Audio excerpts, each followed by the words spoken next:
Akhandamandalakaram vyaptam yena characharam tatpadam darshitam yena tasmai Shri Gurave namaha.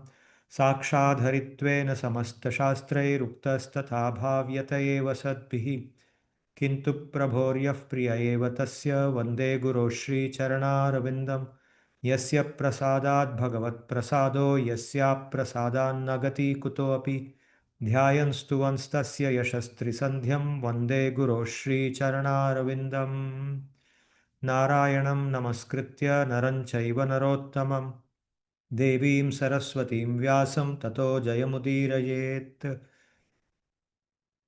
सर्वेभ्यो नमः सर्वेषां कृते नमस्काराः. We'll do a quick recap of where we were in the last session and then we will continue from there.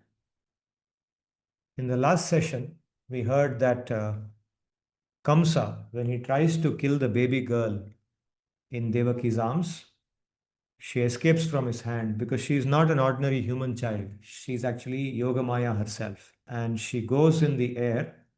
She takes the form of Mother Durga. She's got many hands. She's holding weapons in different hands.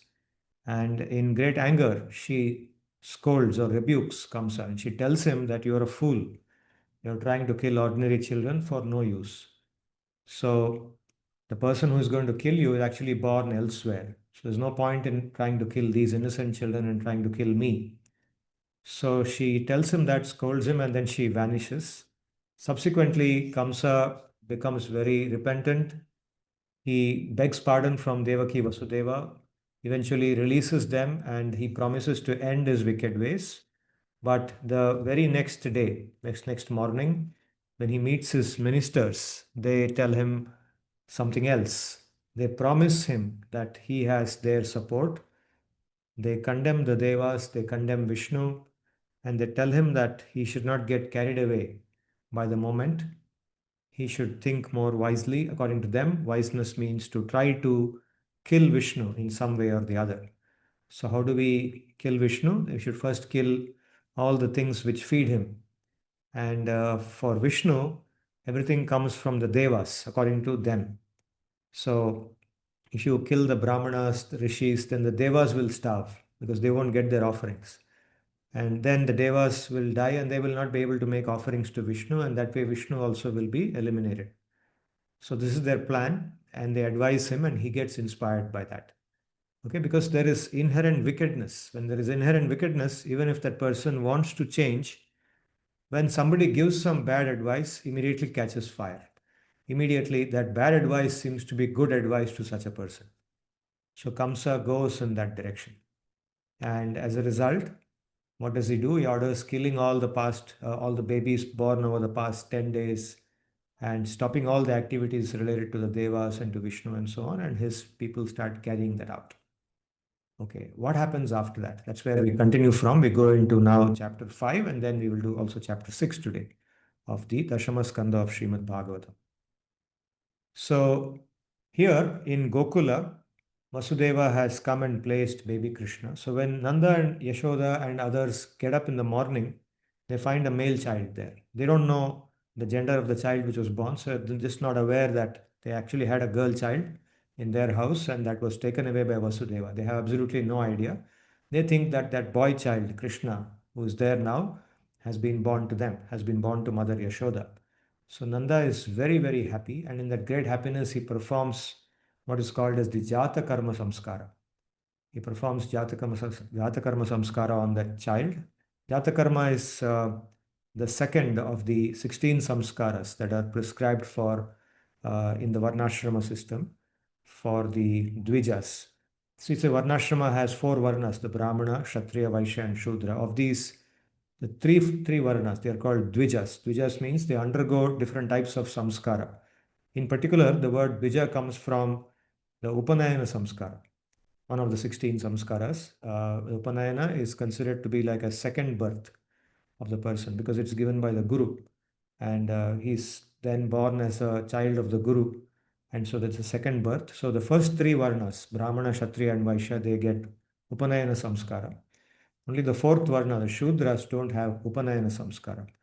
The first three Varnas have almost all of these 16 samskaras. Most of them are also done by the others. The Brahmanas are meant to do all the 16. The Kshatriyas and Vaishyas also do nearly all of them, except I think one or two. The Shudras don't do most of them. For them, only the last two, I think the Vivaha Samskara and the Antyeshti Samskara, the last one. The others don't are not performed for them.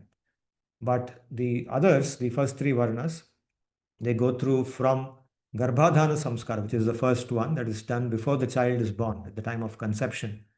Then Jata Karma, then Pumsavana Samskara, then the after the child, the Simanta Samskara for the mother of the child, before the child is born. So before the child is born, I think three of the samskaras get over. So Jata Karma becomes the fourth one in that case. That's just after the child is born. And then all the remaining samskaras one by one. And most of these samskaras take place before the child is even married, before it reaches the age of marriage, until it completes its education. Nearly 13 or 14 of these samskaras get over. And after that, only the last two, Vivaha Samskara and Antyeshti Samskara, remain. So that is how it is. And each samskara, what is meant by samskara? Samskara is a ceremony in which one worships the Supreme Being, Bhagavan, and through the devas and so on, and then invokes their blessings by making them offerings for the welfare of the child and for the family as a whole. So it's also considered to be a Atma Shuddhi, a Chitta Shuddhi. The mind is purified, and through the purification, the evolution, the spiritual evolution is initiated. So throughout the life, spiritual evolution takes place through various activities, and one set of activities are called these samskaras. So Nanda, the father of Krishna now, performs the Jata Karma, seeing his child with great happiness, and worships the Pitras, the forefathers, and donates go. You see, donating the go, donating cows to Brahmanas and to other qualified people is considered as a very important activity. It's a very important type of dana. And that is done whenever there is any occasion, whenever there is a puja, a ceremony, a samskara ceremony like this, or anything important, this kind of dan is done. So there is festive celebration all over Gokula. There is a very simple-hearted and spontaneous exchange of love between the residents of Gokula. They are all simple-hearted village people. Okay, they are not the city people. The city is on the other side of Yamuna, Mathura.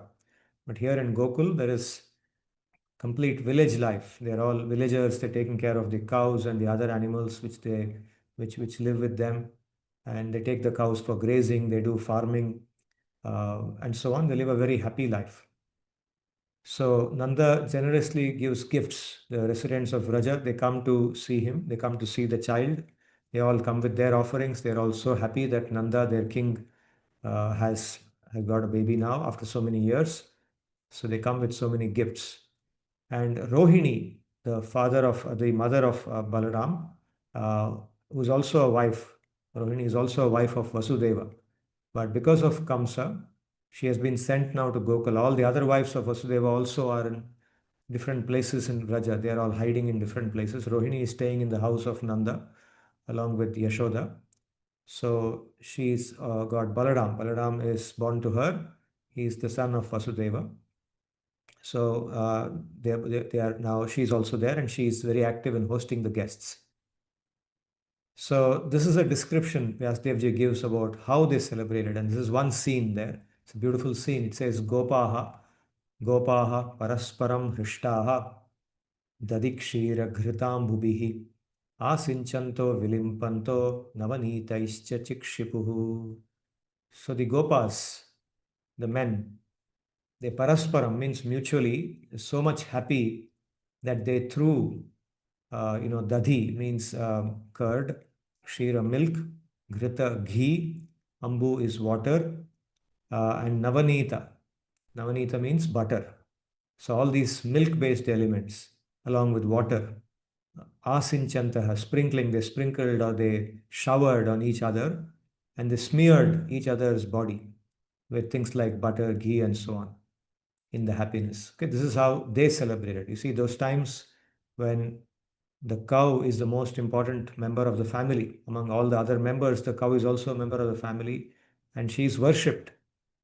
Just like Bhagavan is worshipped, the cow, the go is worshipped, Go Mata is worshipped, and the products which come from her, beginning with milk and of course gobar, these are considered very, very pure. They're considered pure and good for us, good, healthy for us. So you see how these articles are used in the moments of happiness like this. Just like today, when we see a birthday party, we see it's become common now in India also that a cake is cut and then the cake is smeared on people's bodies, right, out of happiness. So this kind of happiness is done with these products even at that point of time. It's not something new. So they are celebrating in this happy mood. Then Sri Vyasdevji writes, Tata arabhya nandasya vrajas sarva samriddhiman harer nivasatma gunaihi rama kridam abhunripa. Beginning with then, Tatha arabhya, the vraja of Nanda became extremely prosperous. All prosperity came into the land of Vraja. Why? Because it was Harehe Nivasaha. Hari, Vishnu himself had come there. He was now staying there. Atma Gunaihi, along with all his qualities, his own original qualities were there. Okay, it's not just somebody else who was having qualities like Vishnu. Vishnu came with all his qualities. The original form of Vishnu, Krishna, came there. And so it also became Rama Kridam Abhut. Rama means Lakshmi, the wife of Vishnu. So Vraja became the playing ground of Lakshmi. So wherever Vishnu goes, Mother Lakshmi also follows him. So Mother Lakshmi also appeared there, although she could not be seen, but she became a resident of Vraja and she was playing around along with her husband. So then the story goes that Nanda, after this first day of celebration happened, this is also called Nandotsav, and today we celebrate Nandotsav after Janmashtami. The day after Janmashtami is called Nandotsav. So on Nandotsava, we have a big feast, a massive feast after offering all the food to Bhagavan.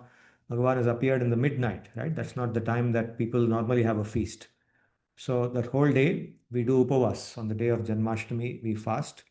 And next day, after the fast is broken, uh, puja is done for Bhagavan. And with great happiness, people offer so many foods to him and they enjoy.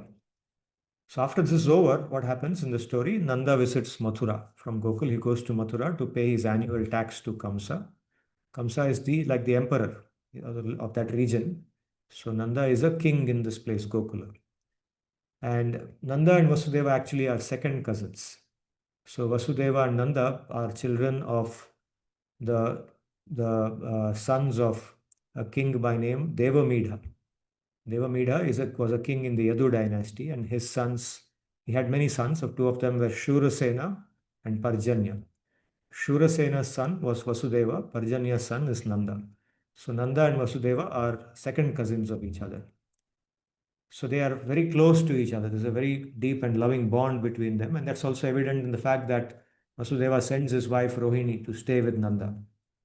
So when Nanda comes there, Vasudeva goes to meet him and they embrace each other and they have a very, very loving discussion. And now you can see this very emotional incident where Vasudeva congratulates Nanda on the birth of his son. And Nanda consoles Vasudeva on Kamsa's killing his sons and daughter vanishing, leaving him with no children. We know the actual truth, right? But Nanda doesn't know. Vasudeva also knows what the actual story is. We also know today when we read this, but Nanda doesn't know. Nanda thinks that that child, which is he's now celebrating for, is actually his own child and born to his wife. He doesn't know that son was born to actually Vasudeva and was transferred by him to his house. And the daughter, which was born to him, has actually escaped from the hands of Kamsa, that he is referring to here. Not knowing all this, he is actually receiving that congratulation from Vasudeva. Vasudeva congratulates him. Vasudeva, obviously, in his heart, must be feeling very emotional when he does this because he knows it's his own son who's there. But he's also very happy that Nanda is taking care of him. And he's also happy that Nanda is happy with him. Okay, and Nanda consoles him. He says, don't worry, this is all destiny. Those children probably had to die and they had to leave and go. But wherever they are, they will be happy. So these things happen and we can't control fate. Fate happens and leaves us sometimes with no options. So after all this happens, Vasudeva warns Nanda of the potential mishaps. You see his maturity, how he is. He's not thinking just about himself, he's thinking about others too. And he warns him, he says, please go back immediately because Kamsa actually is now keen on killing all the babies which are born recently. Therefore, something can go wrong. He doesn't tell him all those details, he doesn't want to make him panic, but he tells him something can go wrong. So please go back immediately. And he urges him to return soon. So Nanda returns back to Vraja. All right, now the story shifts. In sixth chapter, the fifth chapter ends with that. In the sixth chapter, the focus goes to Putana. So Putana is one of the Rakshasis. She's a witch. She's a Rakshasi and she has been employed or engaged by Kamsa. She's loyal to Kamsa and Kamsa has engaged her to kill all the babies. That's her specialization. You see, Rakshasa also have specializations. So she specializes in killing newborn babies.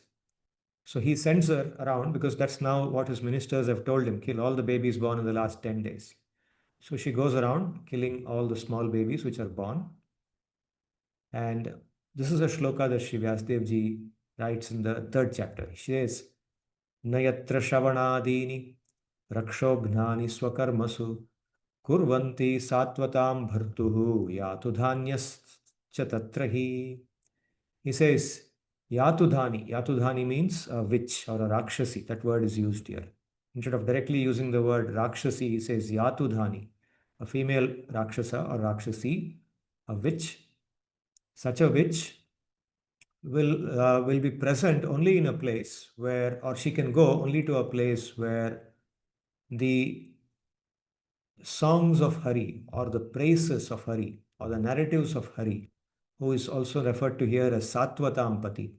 Satvata refers to a community of people in the Yadu dynasty who were bhaktas of Vishnu or Krishna. And they are very dharmic people, pure hearted people. And he is called Satvatampati or Satvatam Bhartu. That's the term used here. So, na yatra shravanadini rakshopnani swakarmasu, where people don't listen to the narratives of Sri Krishna, who is the protector of the Sattvatas. The narratives which are rakshognani. Rakshognani means those narratives have the potency in them to kill the Rakshasas. In a place where these narratives are commonly, heard, they are told by people, they are recited by people, they are heard by others. In such places, the Rakshasas automatically vanish. They cannot stay there. That is the potency of these narratives. Swakarmasu means as they go about their activities, they constantly either narrate these activities of Bhagavan or they recollect them in their mind what they heard earlier.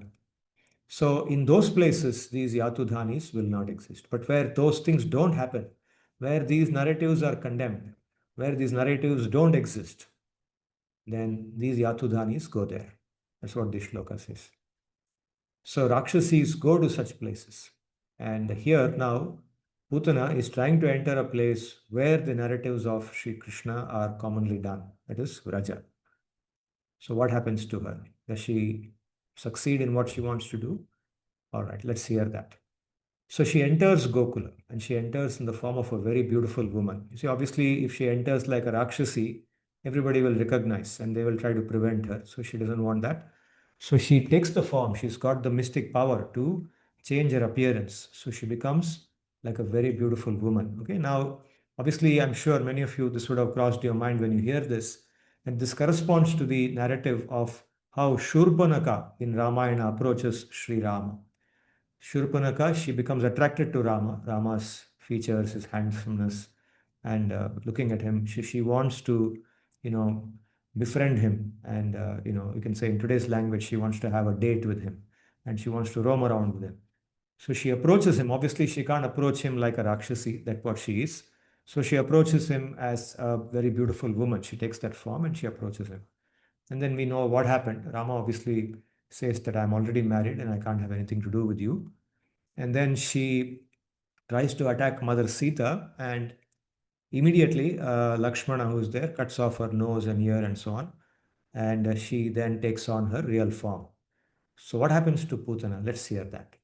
So she enters Gokula like this, and the residents of Gokula who are seeing her coming in, because she's an outsider, they perceive her as some divine character.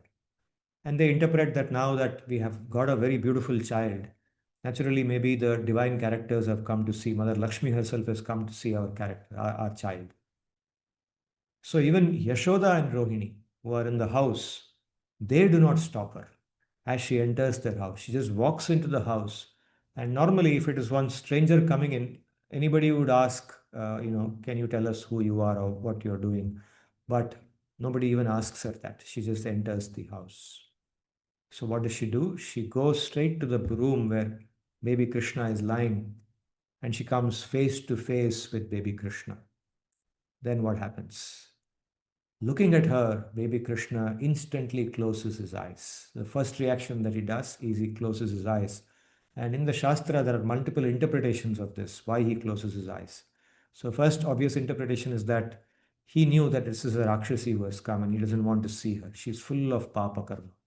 And her papa is so numerous, she has already sucked the blood of so many babies. And Krishna doesn't want to see a person like that. That's the first interpretation. There are a few other interpretations. I won't go into that right now. But let's hear what happens in the story. Vibhudyatam balakamarikagraham characharatma sanimilate kshanah anantamaropayat ankamantakam yathoragam suktama buddhirajjudhihi. It's a very beautiful shloka. The next few shlokas, Sri Vyasdevji's genius in composition comes out. He says, looking at her, that baby Krishna, he could recognize that she is Balaka Marika Graham, Balaka Marika, a killer of babies. Grahaha, the word Grahaha is used. Grahaha means something which seizes other things, something which grabs, seizes. So she is described as a Balaka Marika Grahaha, an entity which seizes other entities, takes away the life of other entities. So Vibudhya means knowing or immediately recognizing that this person who has come to see me now is a killer of babies who takes away the life of small babies. Krishna, who is Characharatma. Characharatma means the one who lives or who is the Atma of all the living or the moving and the non-moving beings. The moving beings are all, human beings, animals, insects, birds. They're all the moving living beings. Plants, trees, they're all the non-moving living beings, right? Chara, chara. Chara, achara. Achara means non-moving, chara means moving. Chara, charatma, the life or the atma who resides inside all the living beings. Saha, that Krishna, nimilitekshanaha, immediately closed his eyes. Then, next line describes what Putana did. Anantamaropayat ankam antakam. She took the baby and placed it on her lap. And what kind of baby was it? It was Ananta, means it was the infinite being. Ananta means infinite. It is not some ordinary human child that she thought. The infinite being, the supreme being, the universal being, that she took and placed on her lap. Aropayat ankam. Ankam means on her lap. Antakam. Antakam means that which kills or that which brings death. So she took her death, which was lying there like a baby, and she took her own death and placed it on her lap.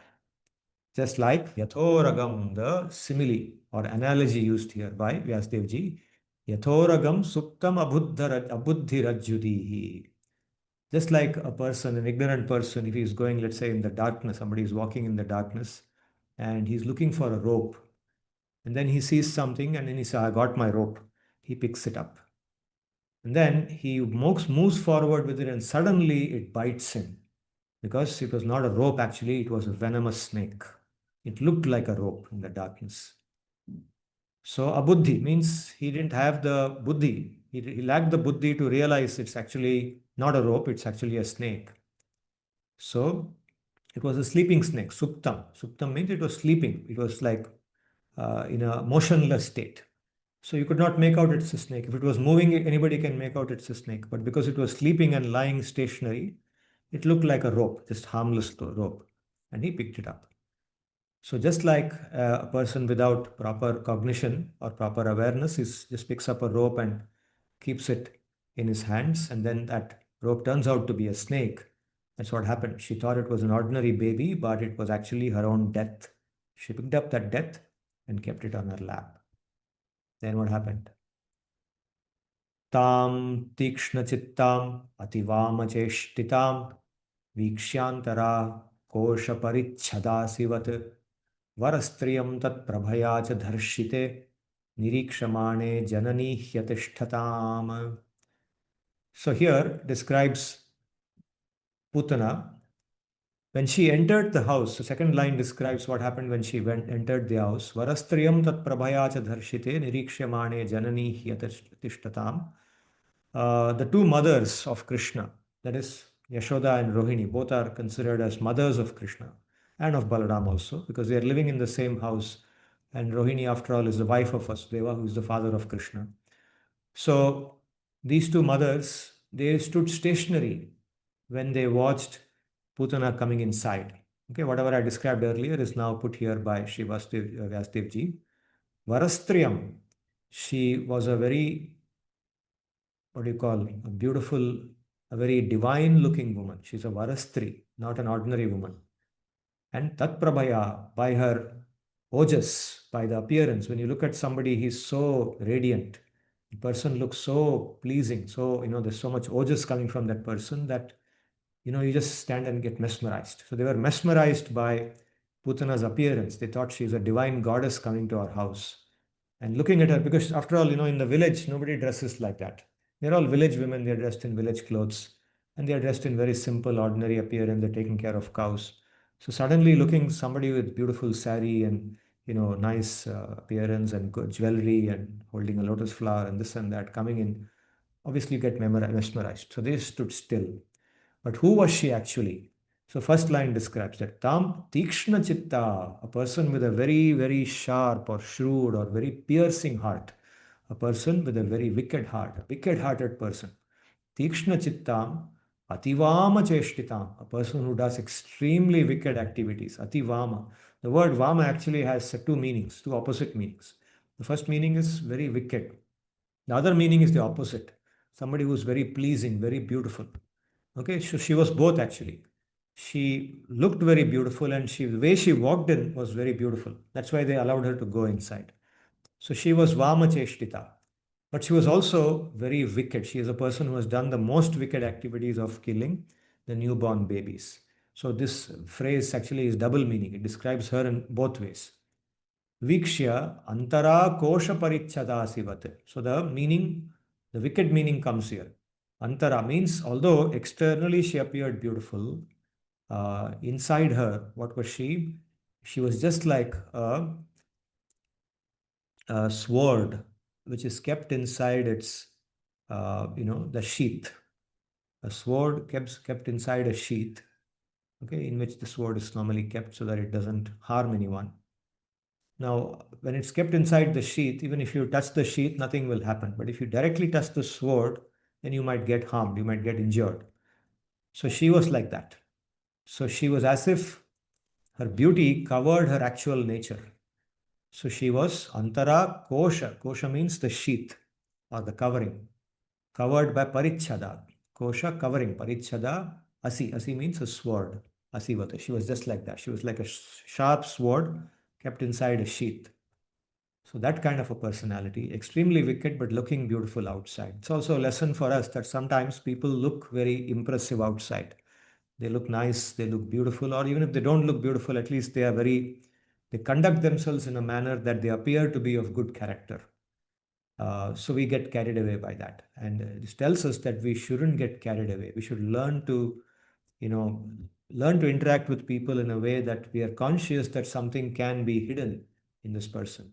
Until we get to know them over time, by interacting with them, we get to know them over time as people who are genuine. We shouldn't get fooled. We often get fooled in life, but we should be careful. So this also is a lesson for us. Then what happens?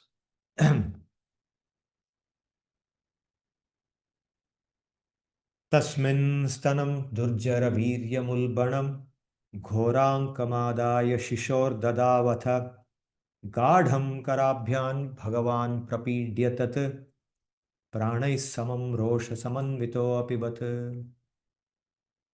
So she had applied on her breasts. Durjaraviryam, stanam means breasts or breast. Durjaraviryam, ulbanam. Ulbanam means something that's very powerful.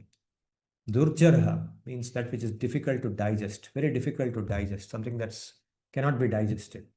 Virya, poison, an agent, a powerful agent. Here it refers to the poison.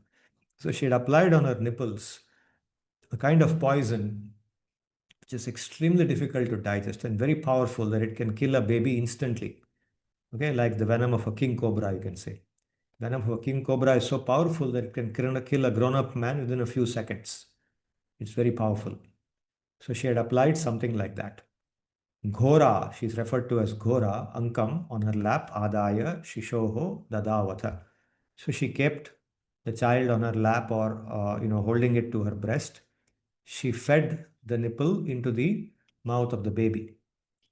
Then what did the baby do? Second two lines tell us what the baby did. Gadham Karabhyam Bhagavan, the baby was Bhagavan himself. Gadham Karabhyam Bhagavan Prapidya Tat Pranaihi Samam Rosha Samanmito Apipat. So with his hands, and later on it's also described with his legs, both with his hands and with his legs, he was pressing her breast. Normally, if you see a newborn baby drinking the milk from its mother's breast, sometimes you'll see the baby pressing the breast of the mother because it can, the baby learns that by pressing properly, it will get a more continuous supply. So in this case, Bhagavan was not just gently pressing the breast, but with great force. Gadham means intensely. He squeezed the breast of Putana and he sucked out the prana from her body. Pranaihi samam roshaha, with great anger. Rosha means anger. Rosha samanvitaha, with great anger, he not only sucked out the milk from her breast, but also all the pranas in the body. Okay, there are 10 pranas it's described, right? We have discussed this many times before, but once again I'll mention prana, apana, samana, vyana, udana. These are the five mukhya pranas, the basic pranas, and then there are five upapranas. Okay, they assist in the various functions of the various organ functions, help the organs to function properly, like the blinking of the eyes, the burping, and so on. So these five main pranas and the five upapranas, they go by names like Naga, Kurma, Krikara, Devadatta, Dhananjaya, and so on. So each of them has got a particular function. So when these 10 pranas are operating or moving smoothly in the body's health is in good condition. These pranas actually reside in the linga shariram, not in the stula shariram. But when a living being, the jivatma, along with its linga shariram, occupies the stula shariram, the external body, at that time, these pranas activate, which are present in the linga shariram, they actually activate the movement of different energies in the body. The prana actually is present in the universe. So they bring that energy into the body and they make the different systems in the body function properly. So all the systems in the body, like the respiratory system, the circulatory system, digestive system, the skeletal system, muscular system, the central nervous system, all of them function well when these pranas are moving the way they should move. Okay, now what did Bhagavan do? He sucked out the prana from Putana's body and then he drank the milk along with the pranas. Sa muncha munchalamiti prabhashini nishpidyamanākhila jiva marmani vivritya netre charanau bhujau muhuhu prasvinna gatra shipati rurodaha. It describes Putana's reaction. So she started screaming, Muncha, Muncha. Muncha means let me go. Chodo. In Hindi we'll say chodo. Muncha means chodo. Chodo, chodo mujhe, chodo. Muncha, Muncha. Alam, alam means enough. Enough. Don't drink anymore. Muncha, enough. Leave me. Iti prabhashini means saying this loudly. Nishpidyamana, extremely distressed. Akila jiva marmani. Everything in her body was exploding. She felt that everything was exploding instantly. Vivritya netre, her eyes, her feet, bhujau, charanau, bhujau, muhu. Again and again she was opening and closing her eyes. Her hands and legs were moving wildly. Legs and hands were moving wildly. Prasvinna gatra, her whole body. Prasvinna means sweating, perspiration. Her whole body was sweating madly, profusely, sweating profusely. Prasvinna gatra kshipati rurodaha. Falling down. She was falling over herself and she was crying. She was weeping in pain, in great pain. तस्यास्वेन तस्यास्वनेनाति गभीररंहसा सार्द्री सार्द्रीमही द्यौश्च चचालसग्रहा रसादिशश्च प्रतिनेदिरे जनाः पेतुक्षिपौ वज्रनिपातशङ्कया. So this description of how the reaction of Putana, the effect it had on the others and the universe, the environment. You see, when a normal human being undergoes pain, let's say some human being is undergoing this kind of horrible pain, let's say in some accident or in some fire or something, we don't want to even visualize it. But if it happens, then that person is suffering, and anybody who's nearby will see that, maybe try to help that person, but they will also be distressed when they see that, right? It's not something pleasant to watch. Now, this person is not a normal human being. It's a very powerful Rakshasi with enormous amount of mystic power. And she has, using that power, she has taken the appearance of a beautiful woman, but now that power is gone because all the prana has been sucked out. So she regains her original form. And when that form, which is huge, and she is doing this in that form, crying out, wailing, and so on, huge sound, the sound was massive. Tasyaha swanena atigabhira ramhasa. So the sound was extremely deep. Atigabhira ramhasa. Sardri mahi dyauscha chachala sagraha. So loud that along with the mountains, the earth, along with the mountains, with the sky, began to shake, and the planets in the sky, it appeared as if they are shaking. Rasadishascha pratinedire janaha. So, rasadishascha pratinedire means the directions echoed with that sound, the echo of that sound. So she made a sound and that sound echoed all over again and again. And that sound was so loud that janaha, the people who were going around peacefully, they petuhu kshitau means they petuhu means fell down. Kshitau means on the earth. Vajra nipata shankaya, thinking that a massive thunderbolt had struck the earth. Okay, so they were trained, or that's how the training was, that if there is a lightning strike or thunderbolt, then the way to protect yourself is to just lie down on the ground immediately. Okay, just like today we hear that if there is a bomb attack or if there is somebody shooting with a gun, then everybody lies on the ground immediately so that the bullet or something doesn't strike them.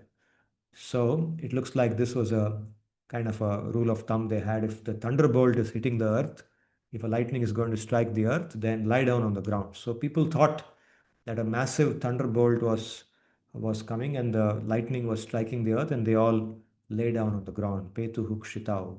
When this huge sound, everything began to shake like an earthquake.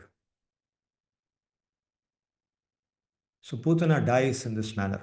Putana dies, assuming her massive, ugly form, and her hair's scattered all over the place. Her life has been sucked out completely, as eyes have popped open, and she falls to the ground from her standing form. She just falls and crashes to the ground, just like Vritrasura was killed by Indra's thunderbolt. Okay, there's a famous narrative in the Bhagavatam, in the Sashta skandha, in the sixth skandha of Bhagavatam, the battle between Vritrasura, who's actually a bhakta of Vishnu, and he attacks Indra.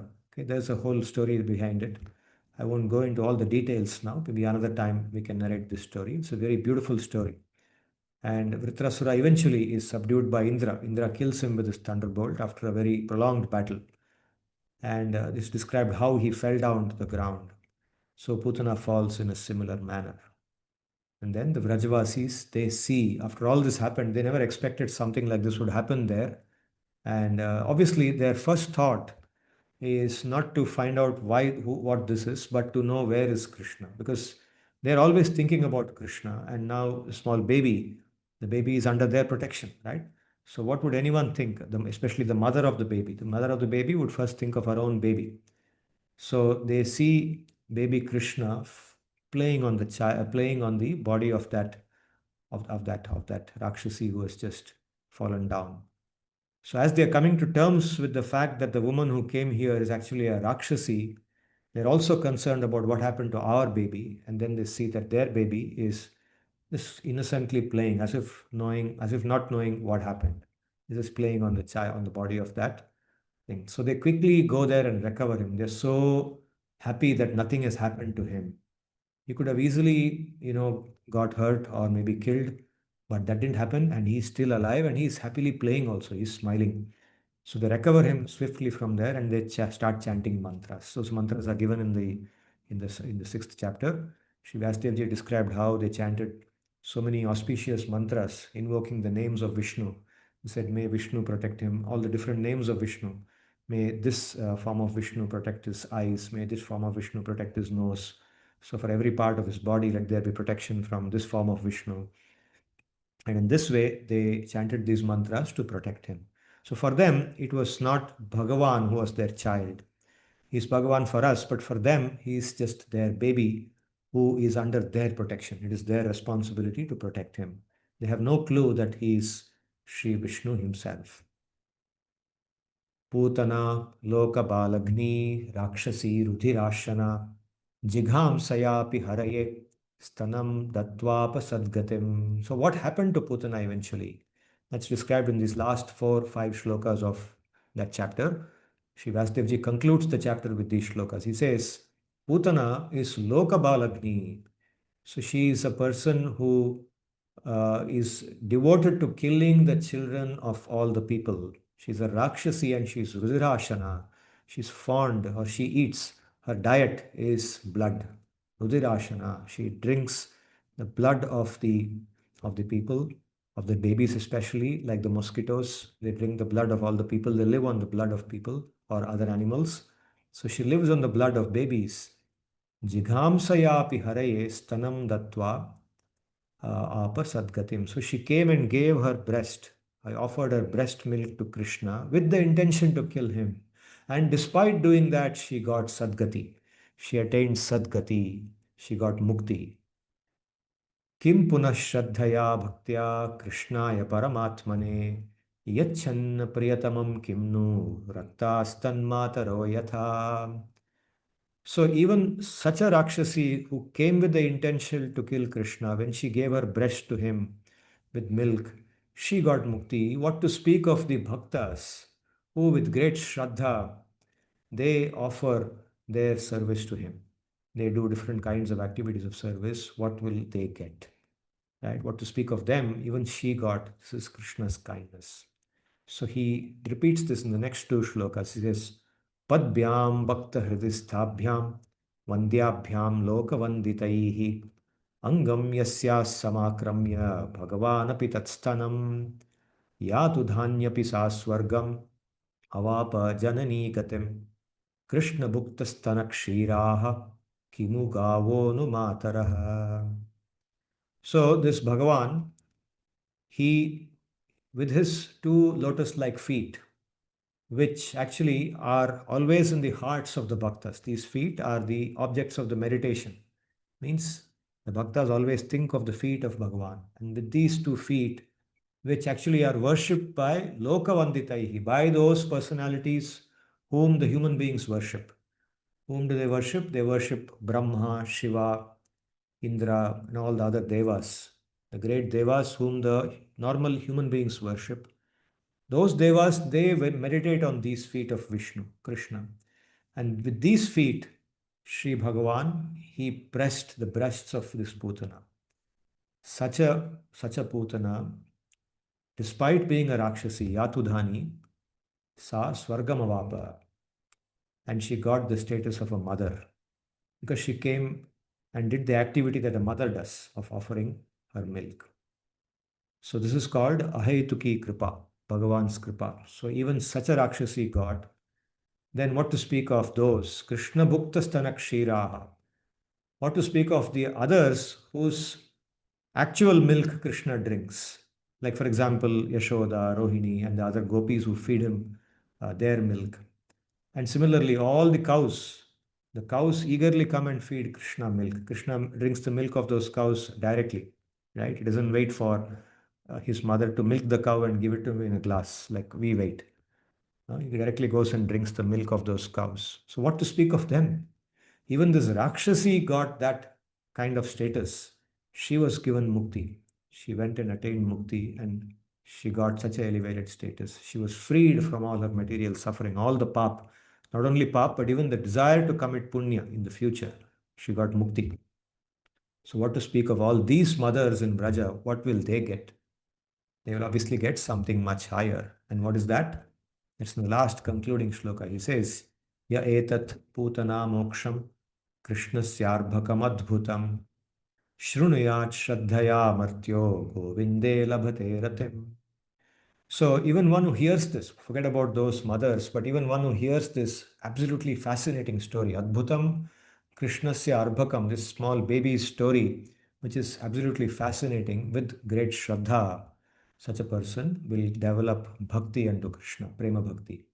Okay, prema bhakti is the objective of the Bhagavata. Bhagavata is written by Sri Vyasadeva ji, especially the Dashama Skandha, to demonstrate it's a property of what is called as Uttama Bhakti, which leads to Prema. Prema is genuine love, pure genuine love, which is present in Bhagavan all the time and is his Antaranga Shakti. And that is something that the Jivatma by default doesn't have. We don't have it by default. Even if we pretend to have it, we cannot have it. It has to be given by him. When he gives it, then that love develops inside us or it comes inside us. And that, he says, will be given if somebody listens to a narrative like this with Shraddha and appreciates what has happened here. It's an extraordinary event that has taken place on the earth. And if one is able to appreciate this, then one becomes eligible to get that prema. So, with this, the sixth chapter of the Dashama Skandha of Srimad Bhagavatam concludes. We have done 2 chapters today. So, one question I want to ask and conclude our narrative for today is this. Why is Krishna Bhakti relevant to us? What is Krishna Bhakti and what is it relevant? Why is it relevant? First, we will understand why it is relevant because it inspires those great qualities in us. So, when we think about a great personality or when we meditate on the activities of great personalities, then those qualities also come into us if we know how to appreciate that. If we simply hear about Krishna and Rama just like entertainment, it's just like another entertainment. One day we are watching a Bollywood movie with Shah Rukh Khan and Kareena Kapoor and so on. They are dancing. Next day we are hearing about Radha and Krishna and we think it's all the same. Oh, hey, this one type is another type, it's all the same. If you think like that, then it's no use at all. But if we understand that this story we are hearing, what we hear from Bhagavatam, is not an ordinary human story. When we talk about Krishna, we're talking about an extraordinary being with extraordinarily pure qualities, someone who is absolutely genuine, who has no kapatha, who has no duplicity in him, who intends the best for every living being, who expects purity, and who wants us to live to that level, who wants us to give up all the bad in us and become genuine like him. Okay, perform dharma, perform the activities of dharma, sacrifice the lower things for the higher things, etc., etc. Right? So those feelings, the feelings of kindness, the feeling of the lack of hatred, the lack of revenge. You see, in Krishna, there's no revenge at all, right? Putana comes to kill him. Now, what would anyone do? What would any of us do? If someone came to kill us, of course, first we would try to protect ourselves. But then, if we survive, then we would want to take revenge on that person. We would want to kill that person, ensure that person gets punished. But does Krishna have such feelings? Absolutely not. So he allows them, allows her, and he kills Putana, but he gives her mukti. So actually, his killing is elevating her. It's not like done out of revenge, it's a reward. He says, yes, you have come to me as a mother. Okay, here it is. Take it. I'll give you what I give to my other mothers. Take this. This is mukti for you. Of course, Putana will not get bhakti. To get bhakti, it requires even greater kripa. Okay, mukti is the basic form of mukti, need not have bhakti in it. It is just mukti, freedom from all samsaric difficulties. Bhakti is far superior to that. So he has this no sense of vengeance and he wants us to develop that quality. And along with that comes the willingness to sacrifice personal convenience, as Sri Bhagavan demonstrates in these stories. Krishna becomes attracted to the person who has bhakti. Bhakti attracts Krishna to itself. So whoever develops bhakti, when Krishna gives bhakti to somebody, then Krishna actually gives himself, because he knows that when this person has bhakti, I also will bow down to him. So therefore, Krishna becomes attracted to us, or attracted to whoever has bhakti, and we become eligible for that pure love. Now, this is what bhakti is not. The normal social understanding of bhakti, particularly in India, is this, that bhakti is all about singing some songs, showing some external emotions, and dancing, etc. Right? Talking about Krishna in an emotional manner, that is not bhakti. Bhakti is about genuineness, lack of duplicity. It is that internal keenness to please Bhagavan. Internal, it's completely internal. Bhakti has, in its most pure form, has no external symbols.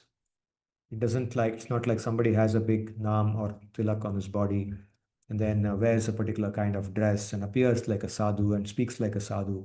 All these external appearances don't indicate bhakti. Bhakti comes from being with a person and knowing his mentality. Bhakti is in the mentality, it's not in the external appearance.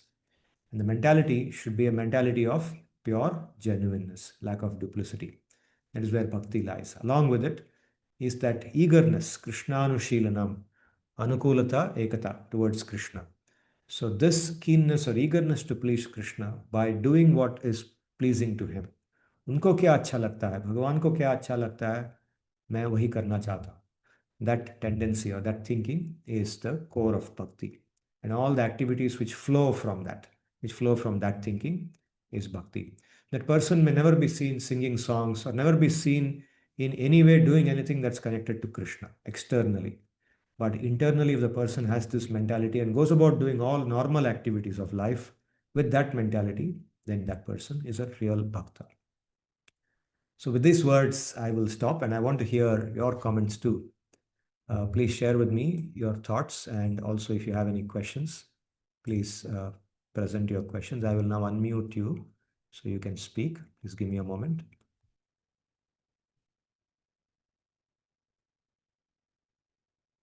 Yes. Are you able to unmute yourself, everyone? Sir, I had a question. Am I audible? Yeah, Chinmay. Yes, please. Sir, as you mentioned, bhakti is something that is internal and it is not something that is external. So when we do the external, let's consider the worship in the form of offering prayers, or at the same time like having the tilak as such. Isn't that the indication of something that is internal? Means can we connect it like that? That it is the external reflection of something that we have within us internally. Means can that be an indicator as such, or how is it? Yeah. So if you see somebody wearing tilak, then you can at least recognize that person belongs to some lineage, or maybe that person has some practice of bhakti in them. It's only an indicator, indicator of a possibility of bhakti in that person, but not a conclusive indicator. We cannot conclude on the basis of an external tilak that that person has bhakti in them. Sure, sir. Thank you. And a person who genuinely has bhakti will not apply tilak just to show to others that he has bhakti. Will never do that. He may apply tilak as a part of his process, as a part of his sadhana, in the part of his puja, it involves applying tilak. But for the sake of showing to others that I am a bhakta, he will not apply tilak for that purpose. Did you understand? Yes, sir. Got the point. Thank you. Mm.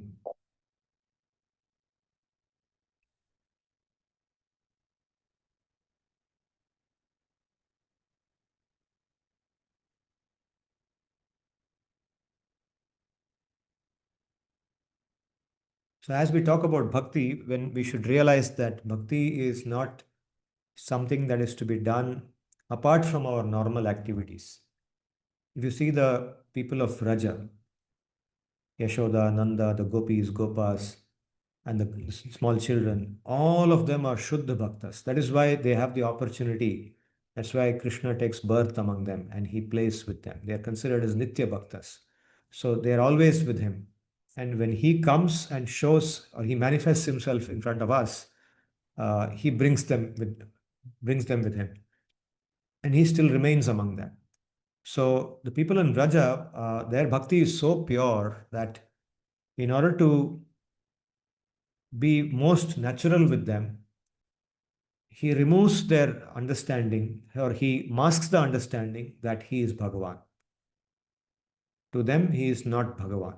To them, he is just a child. He is one among them. He needs their protection. They're always anxious for him. But outside Vraja, when he is in Mathura or Dwaraka and other places, then all the others, they recognize him as Bhagavan. All the others means his bhaktas. All the bhaktas, they're like beginning with Vasudeva and Devaki. So what is the first thing that Vasudeva and Devaki do when he is born? The very first thing they do is they offer prayers. They realize that Vishnu has been born to them. But what is the first thing that Nanda and Yashoda do? Nanda just does jata karma samskara, like you do for a normal human baby. And then you can see in all the activities later on that they treat him like a normal baby. They don't treat him like Bhagavan at all. They scold him, they wash him, they clean him, they do everything that a normal human father does to their child. Of course, with a lot of love. So this is the purity of their bhakti. This reflects the genuineness in the bhakti. So genuine that they have been given with that kind of privilege to relate with him most naturally. It's only in this form that Sri Bhagavan is like this. In no other form of Bhagavan, when he comes as Ramachandra, when he comes as anything else, this kind of intimacy is not present. Even with his other parents like Dasharatha and Kausalya, um, or any other birth. This intimacy that he shows with Nanda and Yashoda is not present. This is very unique. This is called Madhurya Bhav, the sweetness. Krishna's most genuine sweetness comes in this bhakti, Raj Bhakti.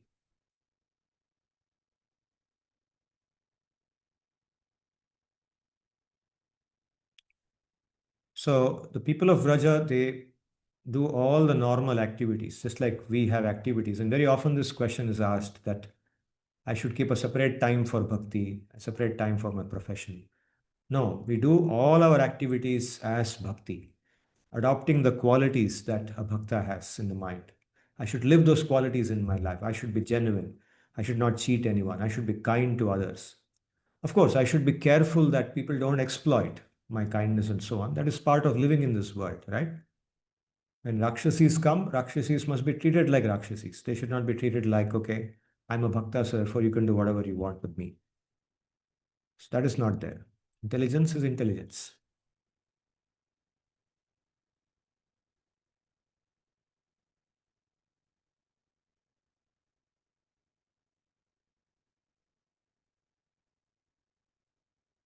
Please ask me your questions. Please offer your comments. What would you like to share?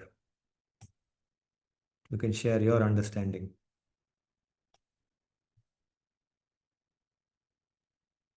Sir, when we say Vraja means, what do you mean? What do we mean here?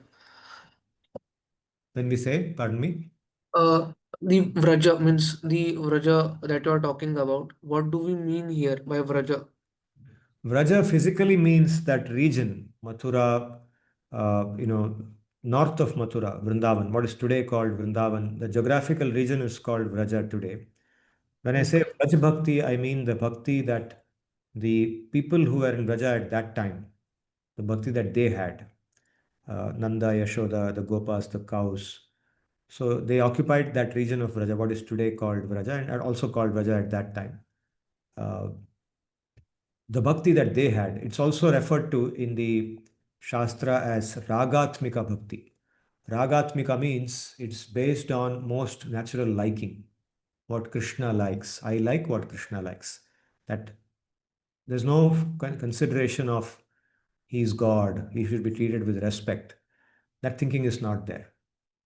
The only way to treat him is with love. It's our child, that feeling, right? Nobody thinks of their child as somebody you treat with a lot of respect that you would give to, let's say, a teacher or a prime minister or with some boss. With somebody like who's in a boss position, you give a lot of respect, right? Or somebody is a very senior personality in your office, you treat with a lot of respect. The Prime Minister of India comes to your house, you treat him with extreme respect. But here, that is not there. Aishwarya, that's called Aishwarya. Aishwarya means that which flows from Ishwarata, the word Ishwara, master, becomes Aishwarya, the property of Ishwara. So when you recognize somebody as Ishwara, then you treat him with Aishwarya. But now you recognize him as an object of love. He's our dear child. So only thing you see in him is his sweetness. You don't see anything else. Right? That is Vraj Bhakti. That's what I meant by Vraj Bhakti. And so this Vraj Bhakti, we cannot pretend. Again, I mentioned in the beginning, once again, I'll say that. So when we hear all this, there's a tendency for us to start pretending.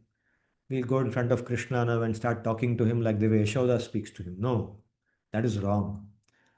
That state that Yashoda has, we cannot imitate. We cannot artificially create that. Right now, we are sadhakas. We are practitioners. When we want to attain that state eventually, today we should practice with a lot of respect. We should go to Krishna with utmost respect. He is the master. He is Ishvara. We should call him Ishvara only. We should not call him as our baby, our child, Laddu Gopal. So there's another thing that we see here in people, Mere Laddu Gopal. Okay, then they talk about मैंने उसको नहाया उससे ये किया वो किया. That's fine. That much love is fine. But then you go beyond that and start saying I'll sleep with him in the bed. Laddu Gopal को मैं उसके साथ ही सोती हूँ. उसको नहीं छोड़ सकती हूँ.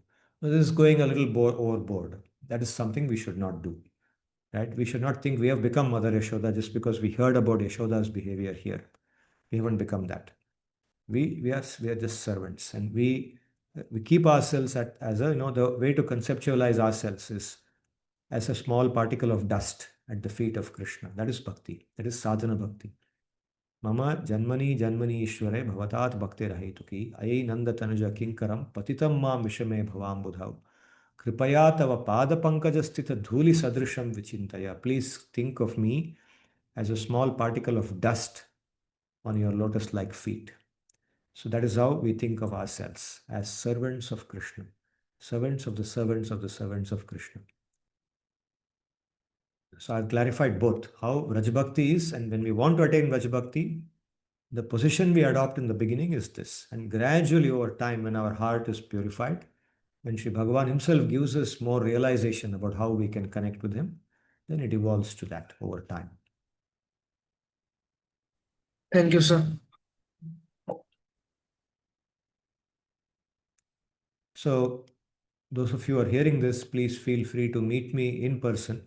On sometimes in a group like this, we cannot talk more specific things about what each of us can do in our own lives. Okay, if you want to begin practices of bhakti in your life, how can you begin? What can you do?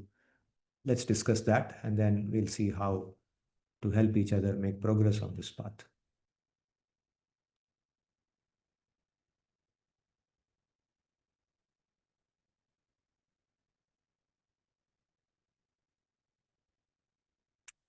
I would like you to tell me, we'll take a few more minutes. I'd like you to tell me from whatever you heard in today's class, how do you think we can relate this to practical life? Let's say I said, for example, inspires genuine leadership qualities. In your own words, if you're, because all of you are students of management, some of you are doing your undergraduation, your master's in management, some of you are doing your doctorate in management, some of you already completed it also. So, how would you relate this to management concepts? What can people in an organization, leaders, what can they take from these stories? Tell me in your own words, what thoughts do you have? I've spoken purely from the Shastra point of view.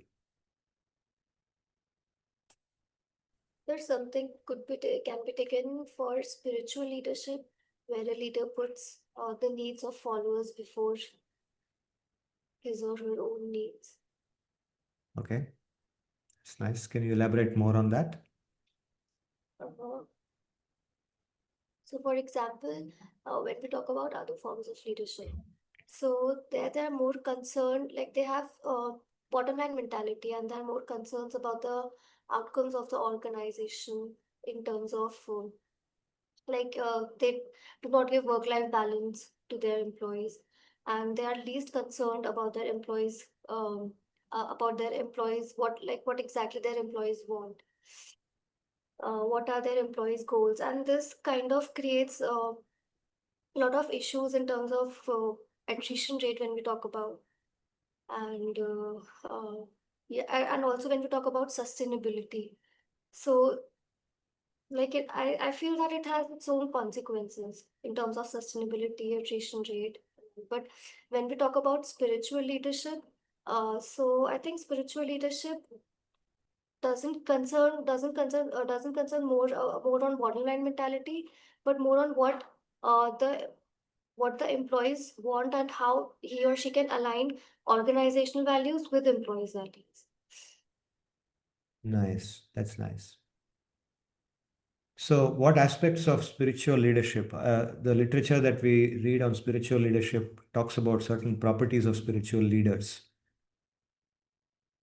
What can we connect with, or what can we bring into that literature from here when we talk about people like Vasudeva's leadership qualities we have been talking about last few chapters. Today we spoke about Yashoda, we spoke about how Krishna deals with Putana, etc. From each of them, what can we absorb into the spiritual leadership literature? Ashita, would you like to reflect on this? We can also hear Subhashish's opinion. He's raised his hand. Subhashish, as you know, is both doing his doctoral EFPM here, and he's also a professor in a business school, a leading business school in India called NMIMS in Mumbai. He's both a professor and he's also a doctoral fellow. So we'd like to hear his insights. Subhashish, please.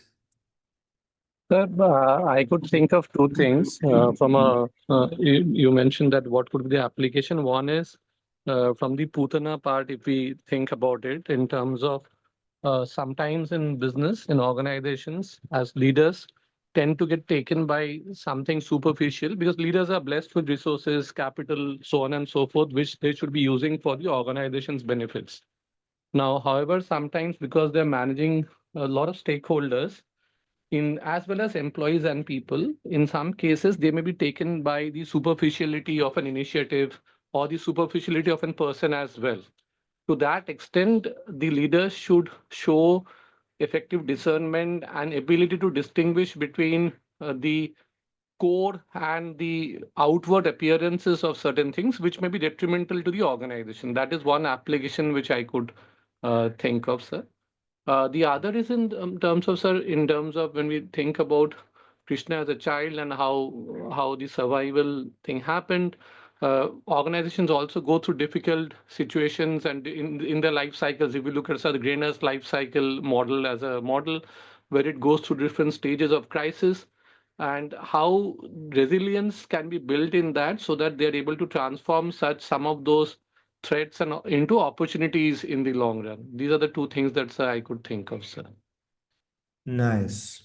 So can you, a little bit more, can you talk about this model which you last said, convert resilience or bring in resilience and convert an opportunity, threat into an opportunity? Sir, I was actually trying to link it to the Grainer's growth model, which has different stages of life cycle for an organization in different stages, starting from the crisis of leadership, and then there are crisis of delegation. Each of those stages has different aspects coming into it. And finally, if the transitions don't happen, then the organization goes through decline in that phase. And the application from what, at least what I could gather in terms of during those stages, what are the adaptability and the values? Basically, sir, what in my head, sir, what I'm thinking of is in terms of the cultural fabric of the organization can be invoked during those phases for the organization to be more resilient. And that is where in an individual's values, if it is in consonance with the organization values for the long term, then they may be able to show adaptability to turn that adversity into an opportunity is what I was thinking, sir. I'm not sure, sir, whether it's a correct application, but that's what it came to my mind. Good. Yeah, good. Probably it needs a little bit more reflection to see how it can be built further. But yes, here we can see how Krishna reacts to it in a very unique way. He reacts to it. One thing that we will see in many stories, many narratives, not only in the Bhagavata but also in the Mahabharata, where Krishna resolves problems. Each of them he resolves in a very unique manner. It's not that he brings out his forms. Putana is a big Rakshasi, and he doesn't take on his Vishnu form and attack her with Sudarshan Chakra or something. He just comes to offer him milk, and so the easiest solution there is to just suck her life out through her breast, and he does that. As we go forward, we'll see how he tackles the Kaliya snake and then the Govardhan Hill problem. What are the thinking which goes there? I mean, obviously, we know the story, but then what is the thinking? How does he adapt the solution to the context? The solution is tailored to the context. It's not the same solution every time.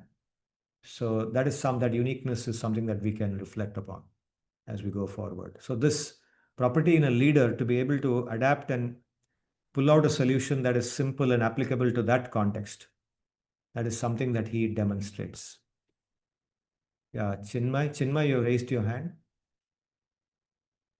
Sir, one question I had means from the spiritual front.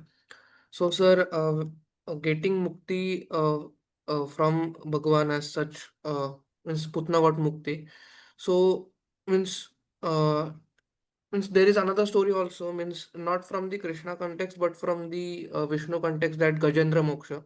Yeah. Getting mukti from the hands of the Bhagwan is also a really means you need a lot of punya. Means I have heard that you need a lot of punya to get mukti from the hands of Bhagwan. Means why do people say that, and how do we recognize that the person had a lot of punya, that he or she had got mukti from the hands of Bhagwan? Means sir, I would like to elaborate on this particular means the saying or the concept as such.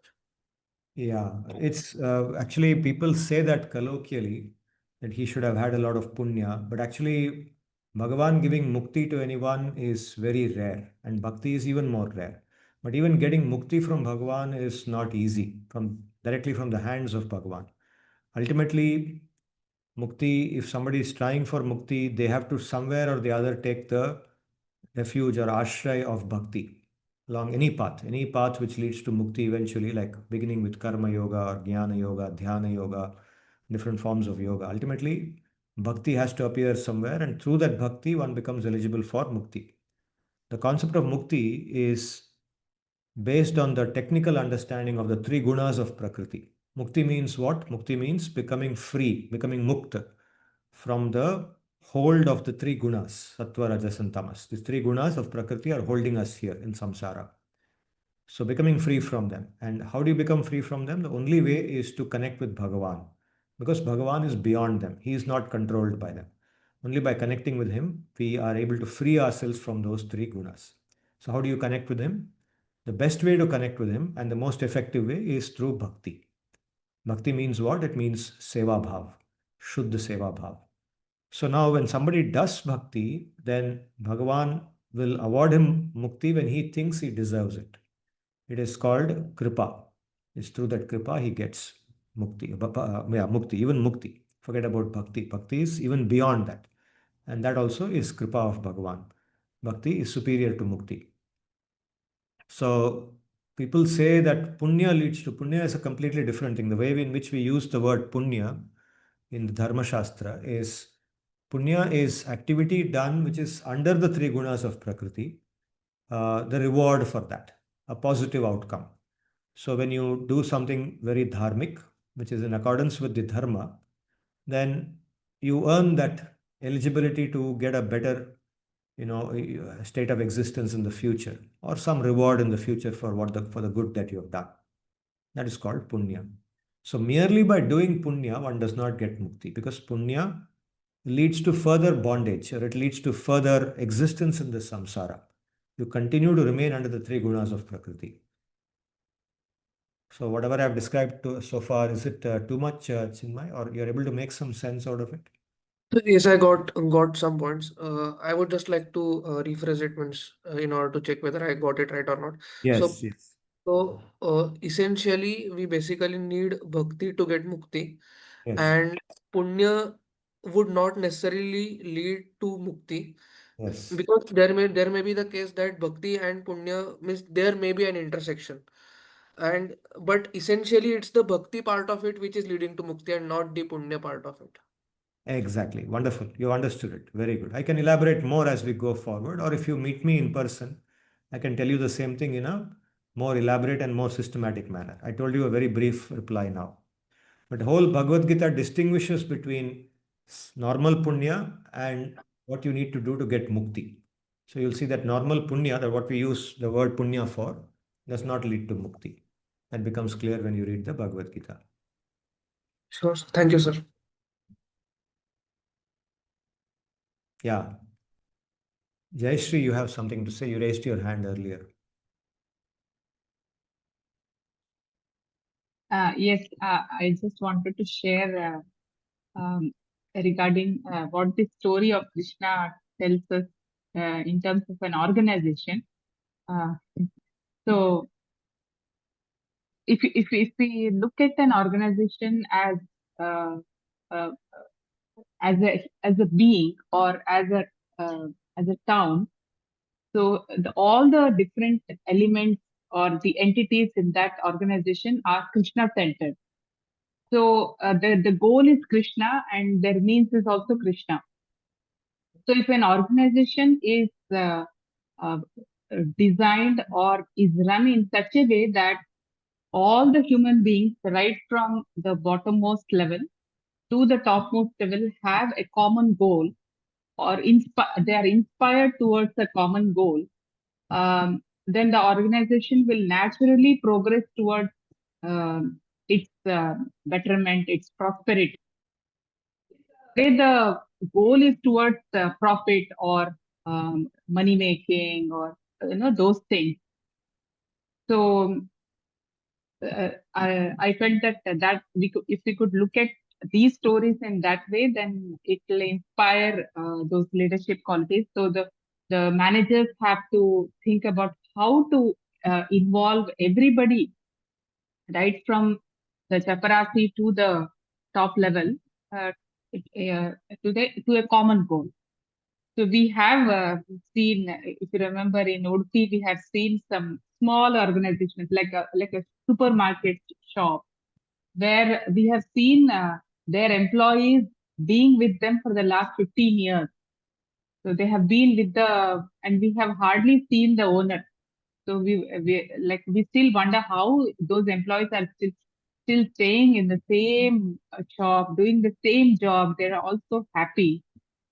Definitely the owner of that supermarket is doing something uh, genuinely good for the employees, and the employees are so inspired to keep the shop so well run and things like if a small shop can do it, definitely our organization can also do it. So I felt that these lessons from our shastras, if our management students apply when they become managers, definitely Yeah. it'll benefit our country.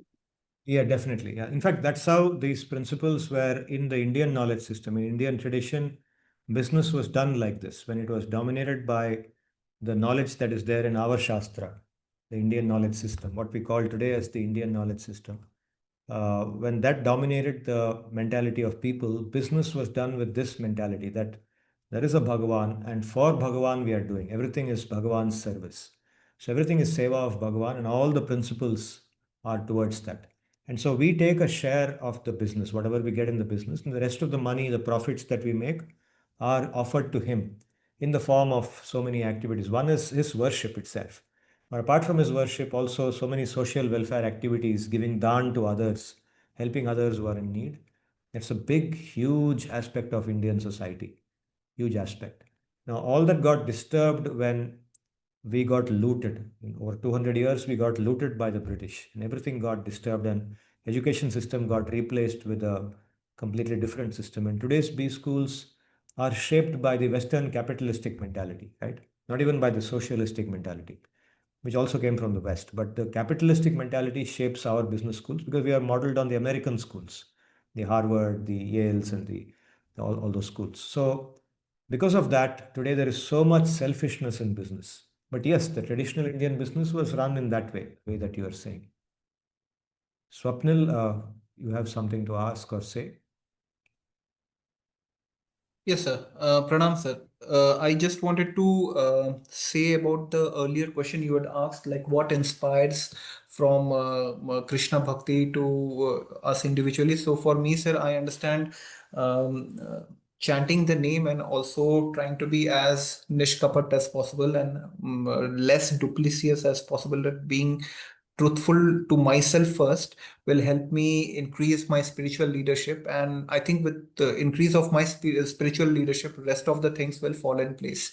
So I strongly believe on that particular point, sir. Okay.